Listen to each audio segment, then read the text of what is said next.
क्या बात है। हमारे म्यूजिक जैज टीम बजा रहा बा प्रेम प्रेमी भैया, बहुत अच्छा भैया आप सबके बादकी बा और पूरा श्रोता भी शांत बना के सुनत आप सबके ई कलाकारी आई कैसे भाव कहे के बा।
लइका माई के दरबार में भैया हो गई बा कहता कैसे कैसे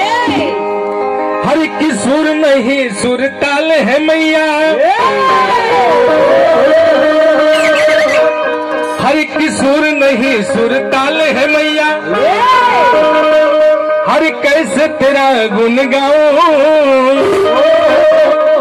हर मैली चादर ओढ़ के द्वार में तेरे आऊं कि तन भी मैला मन भी मैला,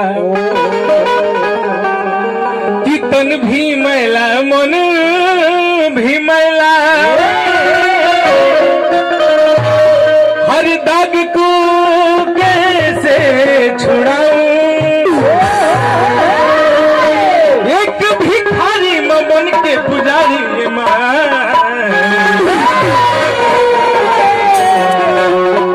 चरण से झुकाऊं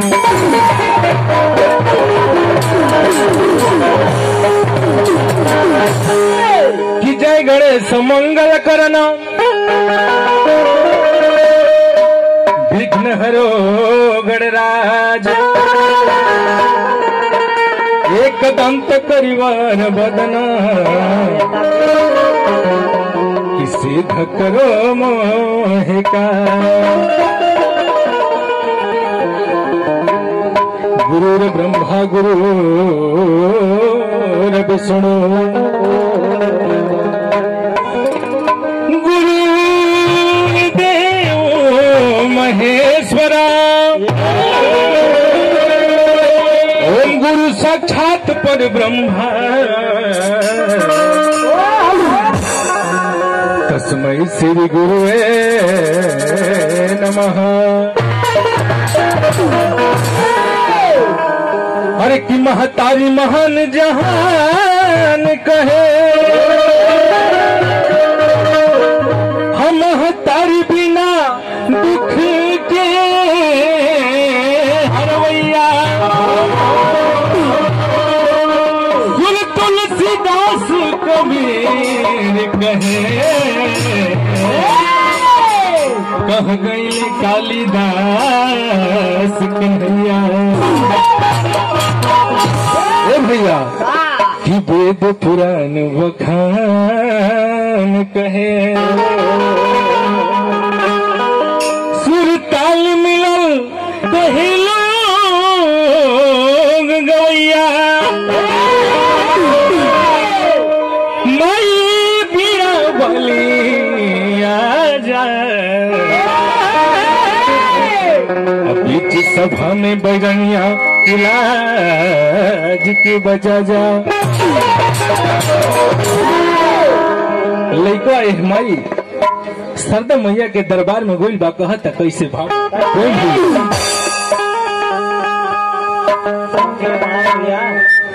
हेलो हेलो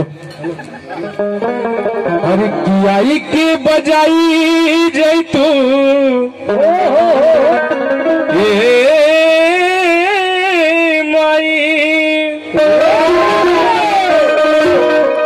हरियाई के बजाई जैतू हर बीड़वा के भैया की दुआरा खाड़ माए अरे देखे गोलाई का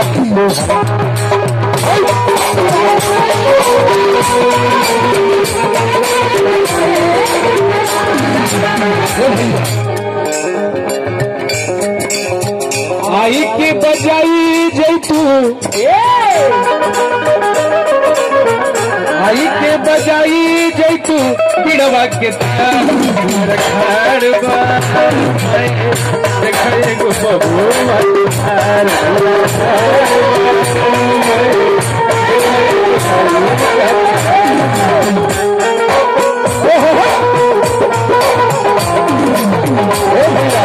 आई पुरस्कार अलवा सोना मदनी बड़का भैया हमारा राम बल यादव जी भाई पुरस्कार दिले हजारों हजार के पुरस्कार बा भाई के प्रणाम आशीर्वाद के प्रतीक्षा ही पूरा कलाकार के पुरस्कार देने जय हो क्या बात है जय हो विकास जी बहुत बढ़िया लयदार हमारे विकास भैया विकास सिंह पुरस्कार दे है प्रणाम आशीर्वाद के प्रतीक्षा लेकिन कहे के बाद भैया हो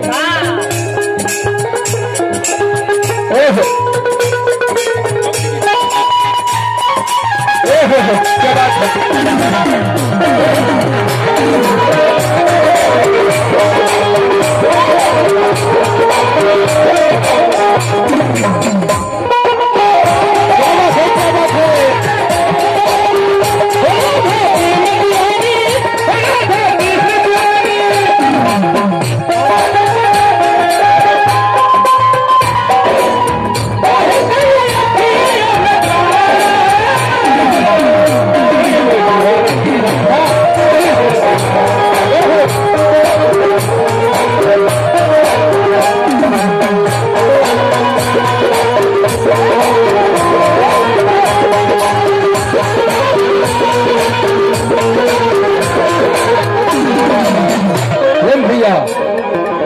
माई से कहे के बाद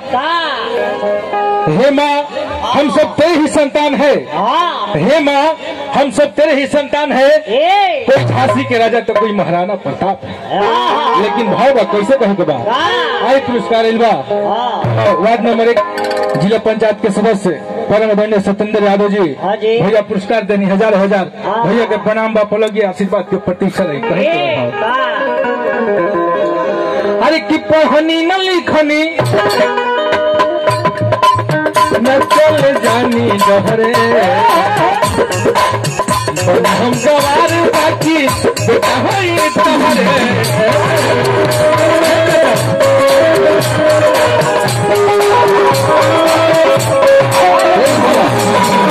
देखिए है कितना बढ़िया लयदार हमारे चाचा जी अरे क्या देखा तो नहीं तो मन करता कि हम गोड़ों पे गिर जाए क्या बात है आई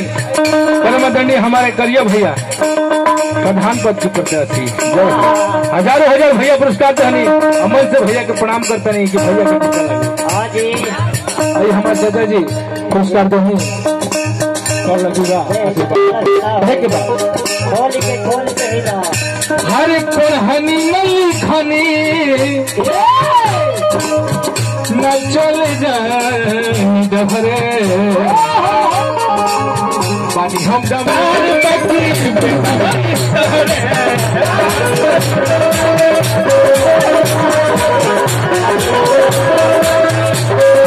भैया हो आई चाचा हमारे पूरा कलाकार के पुरस्कार देने और कलाकार के साथ हमू चाचा के प्रणाम करते हैं। असही हमने के ऐसे नदान कलाकार के आगे झोली भर रहे चाचा माई से प्रश्न रही कई प्रभाव हरि कियाई के सुधारे माई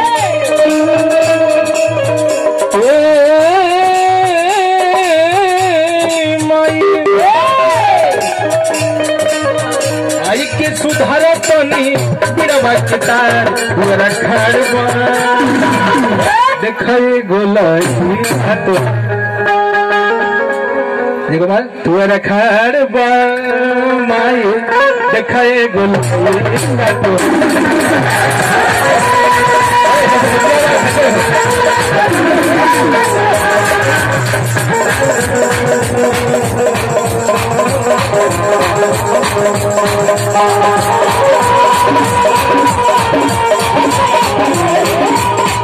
भैया लेकिन भाव बा कैसे कहता लेके आई पुरस्कार आई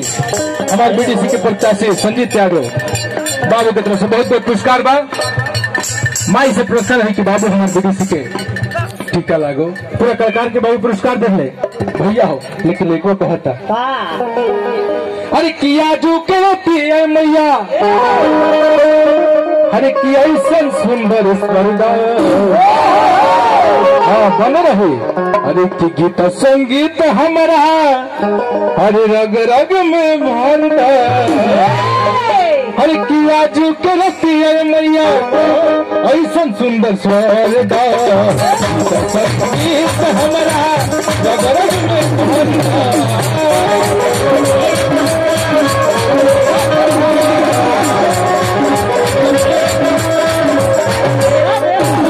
भैया आए पुरस्कार परम आदरणीय हमारे हबीब भैया के पिताश्री सुजीत यादव चाचा जी बहुत बहुत हजारों हजार पुरस्कार देने आज माता रानी काली मैया से कहा कि चाचा का सही झोली भर रहे ताकि हमने इस नदान कलाकार के हमेशा जावे के मौका मिले भाई पूरा कलाकार को पुरस्कार आए हमारे कुबेर भैया की तरफ से 11-12 के बीडीसी प्रत्याशी भैया के पुरस्कार और लगी बा माता रानी से प्रार्थना है कि माई हमारे भैया के बीडीसी के चुनाव निकाल दी रवि भैया अरे तदुअर खाड़बा माई अरे देखा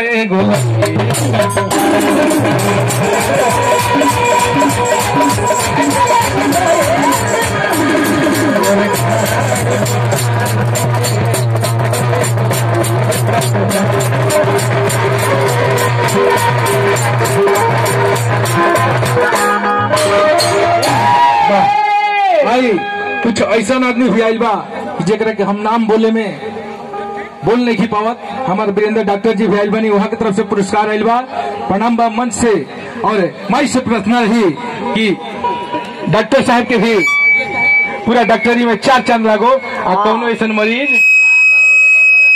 हाय हाय हाय क्या बात है जय हो आए बहुत बढ़िया साउंड लागल बा परम आदरणीय बड़का भाई मनोज लाइट सुपर साउंड क्या बात है बाबू बस ऐसा ही भैया तनी एगो कुछ बजा दी पहले आई एगो और बाकी हमारे कलाकार बड़े उनको से सेवा ली नेक्स्ट टाइम में फिर से आप सब जवान को हम वो गाल दी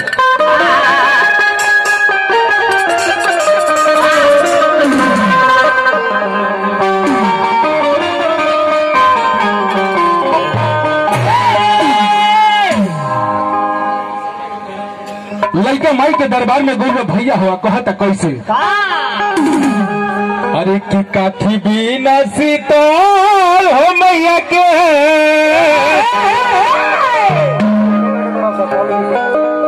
आइए हमारे पल्लू क्रिकेटर बाबू की तरफ से बहुत बहुत पुरस्कार बा एक पहले भी बाबू बहुत बहुत पुरस्कार दिले माता रानी से कहम कि हे माई बबुआ के हमारा स्टेट लेवल ना पूरा वर्ल्ड में हमारे बबुआ के क्रिकेट में पहचान हो लेकिन कहे वो माई के दरबार में कैसे अरे की काठी भी न सीताल हो मैया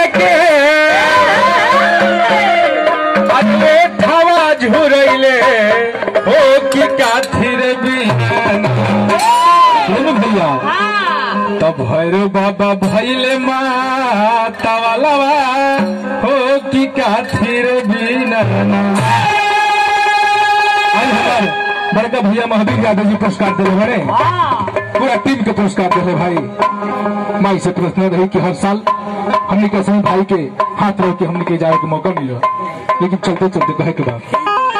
अरे की काथी बिना शीतल मैया के हो फवा झुरैले हो की काथी रे बिना ना अब तो लिखा है ना ओ फवा झुरैले ए बच्चा ए बाबू ए ना काथी बिना शीतल मैया के हो फवा झुरैले हो की काथी रे बिना ए बाबू हेलो हे बच्चे तने ढंग से आओ का नाम है दे मत देना सपना जियो सर क्या बात बनाओगे अपना सुनिए है सपना जी सुनिए के बात सुनो नजरिए हया है नजरिए कया है नजरिए नजर के मिलावेला नजरिया के माल के बच न पावेला। बहुत अच्छे कलाकार हैं सपना जी आप क्या नाम है आपका? नेहा। बात क्या बात है जोश। नेहा जी कहाँ से चल गए हैं आप? ओहो हो क्या बात है हम भी गए हैं, लेकिन कैसे कहे के बाप अरे कथ भी ना मैया के एक हवा झुरैले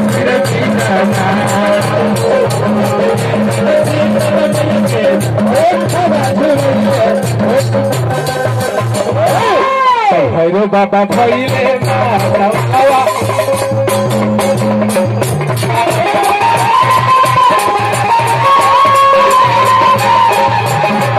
बाबा भैले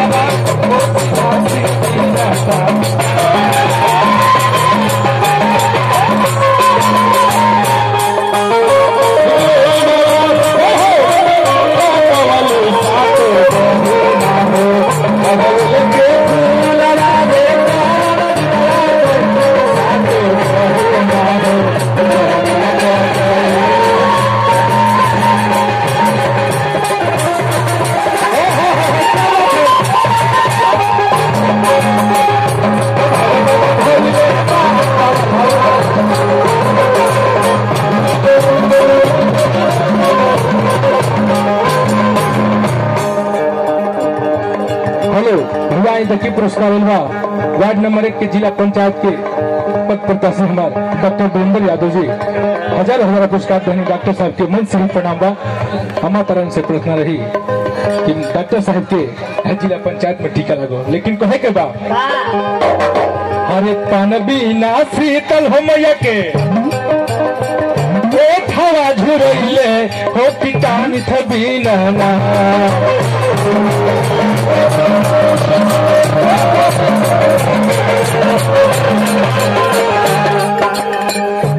बिना शीतल मैया के हवा झुरैले हो की गांजा है बिना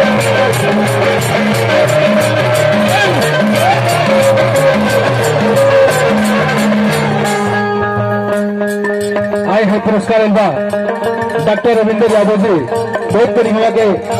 डॉक्टरी हो तेरे भी ऐसा आप सबके प्रॉब्लम हो तो जाके डॉक्टर साहब से मिली, लेकिन कहे के बताओ तब भैरव बाबा भैले माता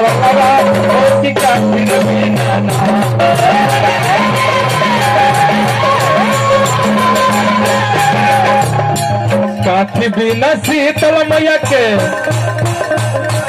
हवा झुरैले हो कि काथी बिना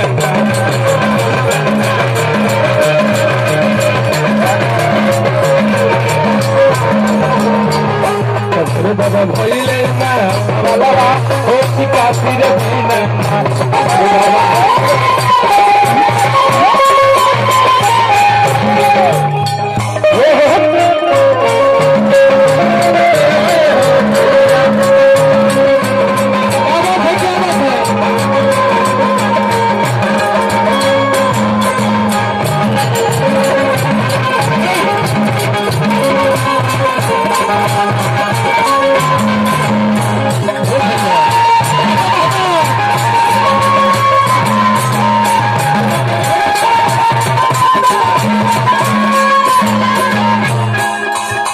कहे के लास्ट में